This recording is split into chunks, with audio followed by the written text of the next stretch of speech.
फरीदाबाद के BK civil अस्पताल से स्वास्थ्य सेवाओं की लचर व्यवस्था को उजागर करने वाली एक दर्दनाक घटना सामने आई है। अस्पताल में टीबी से पीड़ित 35 वर्षीय महिला सुमित्रा की मौत के बाद उसके परिजनों को शव घर ले जाने के लिए सरकारी एम्बुलेंस नहीं मिली। मजबूरी में परिवार को महिला के शव को ठेले पर रखकर घर ले जाना पड़ा। यह घटना न केवल अस्पताल प्रशासन की कार्यप्रणाली पर सवाल खड़े करती है, बल्कि सरकारी स्वास्थ्य सेवाओं की जमीनी हकीकत भी सामने लाती है।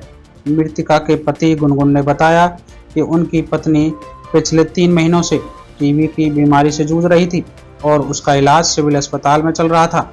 हालात बिगड़ने पर कई बार उन्हें सफदरजंग और एम्स जैसे बड़े अस्पतालों में रेफर किया गया, लेकिन कहीं भी सही और समय पर इलाज नहीं मिल पाया। इलाज में परिवार 3 से 4 लाख रुपए तक खर्च कर चुका है।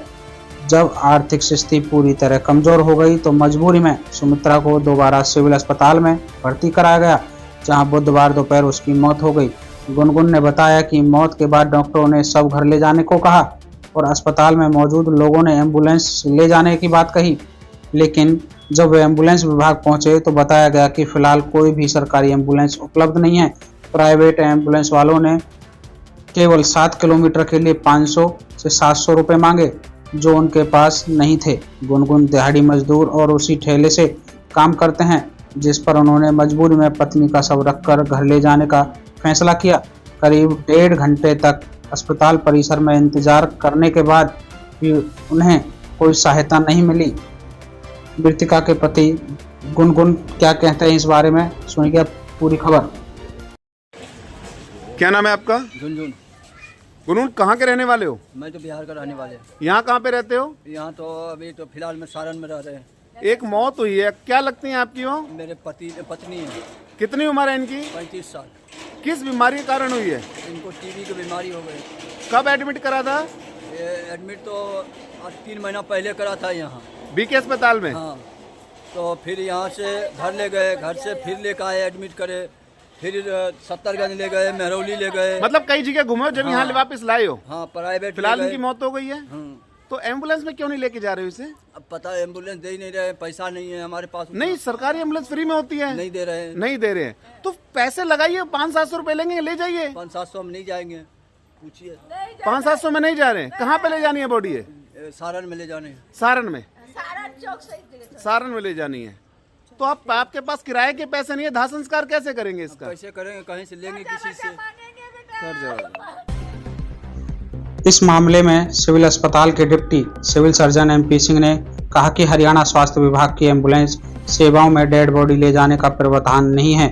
मृतकों के लिए हर्ष वैन या मोर्चरी वैन की व्यवस्था होती है, जो रेड क्रॉस के माध्यम से दी जाती है। उन्होंने बताया कि फरीदाबाद में यह सुविधा उपलब्ध है और इसकी मांग कंट्रोल रूम के जरिए की जाती है। उन्होंने यह भी कहा कि यदि किसी परिजन को सब ठेले पर ले जाना पड़ता तो मामले की जांच कराई जाएगी और लापरवाही पाए जाने पर कार्रवाई की जाएगी। सर, आपका शुभ नाम क्या है और आप किस पद पर तैनात हैं यहाँ पर? मैं doctor MP Singh, deputy civil surgeon, district Faridabad. MP Singh के ये जो मामला चल रहा है सर, एक वीडियो वायरल हो रहा है और उसमें एक जो युवक है अपनी पत्नी के शव को ठेले पे ले जाता हुआ नजर आ रहा है। व्यवस्थाओं पर सवालिया निशान खड़े हो रहे हैं, क्या कहेंगे? इस वीडियो संज्ञान में है, क्या कुछ मामला था? देखिए, सबसे पहले तो मैं ये बता दूं कि पूरे हरियाणा के अंदर हेल्थ डिपार्टमेंट के अंदर जो एम्बुलेंस प्रोवाइड की जाती है उसमें हम डेड बॉडी नहीं ले जाते। जो डेड बॉडी के लिए हर्ष वैन होता है, मोर्चरी वैन, वो रेड क्रॉस के द्वारा दी जाती है। जिला फरीदाबाद के अंदर भी हर्ष वैन अवेलेबल है और रेड क्रॉस के द्वारा दी जाती है। यदि कोई भी परिवार में कोई ऐसी अगर डेथ हो गई है और उसको हर्ष वैन की रिक्वायरमेंट होती है तो हमारे कंट्रोल रूम में वो आके अगर वो बताता है तो हमारा एक रजिस्टर लगा हुआ है जिसमें उसकी डिटेल नोट की जाती है और उनको हर्ष वैन का जो ड्राइवर है उसका नंबर उसको प्रोवाइड किया जाता है, जिससे कि वो बात कर सके और उसको हर्ष वैन मिल सके। एम्बुलेंस नहीं दी जाती। सर, मैं बात एम्बुलेंस और हर्ष वैन की नहीं कर रहा, मैं तो व्यवस्थाओं की बात कर रहा हूँ। दूसरी बात ये कि काफी देर वो बेचारा घूमता रहा अपनी पत्नी के शव को ले जाने के लिए, परंतु उसे कहीं से भी कोई व्यवस्था नहीं मिली। कहीं ना कहीं बड़ी लापरवाही नहीं मानते हैं? देखिए, ये तो जांच का विषय है जो आप कह रहे हैं। अदरवाइज हमारे सारी जगह आईसी लगा हुआ है। ये 112 नंबर है सरकार के द्वारा।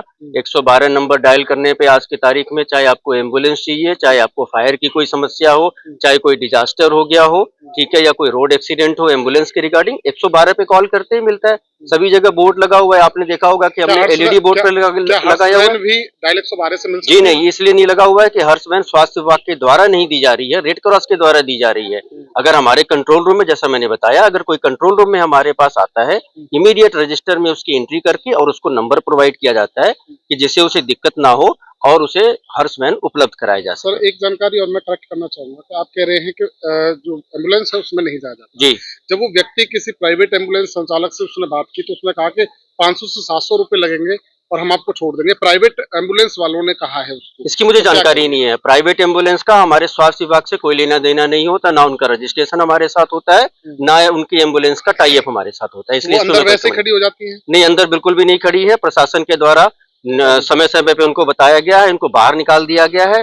जो ये हमारा दशहरा ग्राउंड है वहाँ खड़ी होती है, अंदर प्रीमाइसेस में अलाउड नहीं है। अब सर एक आखिरी सवाल है, अब आपके सामने संज्ञान में मामला आया है और बड़ी बात यह है कि चाहे उसको व्यवस्था मिली नहीं मिली, परंतु एक व्यवस्था पर सवाल खड़ा हुआ, वो ठेले पर जरूर अपनी पत्नी के सर को ले। क्या इसको लेकर जांच की जाएगी?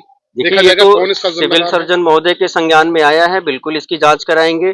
सुबह मुझे उन्होंने इस बारे में बताया था, मैंने, आपको याद हो, आपके सामने भी मैंने कंट्रोल रूम में कॉल करके बताया कि कल हमारे पास कोई ऐसे सूचना प्राप्त हुई है, बोले सर हमारे रजिस्टर में एक नाम आया है, मैं डिस्क्लोज नहीं कर सकता आपके सामने। जी, जी। और उनको इस बारे में उनको सूचना दी गई, ड्राइवर का नंबर दिया गया। अब मुझे नहीं पता कि जिस केस के बारे में आप बात कर रहे हैं क्या वो वही केस है या कोई दूसरा।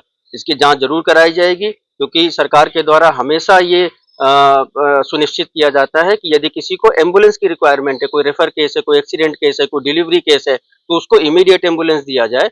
हाँ, यदि हर्ष वैन की जरूरत है तो रेड क्रॉस के द्वारा दिया जाता है, और वो भी हमारे कंट्रोल रूम से इमीडिएट अगर कोई आता है तो उसको नंबर प्रोवाइड किया जाता है। बिल्कुल जांच की जाएगी अगर कोई ऐसी बात है। Thank you.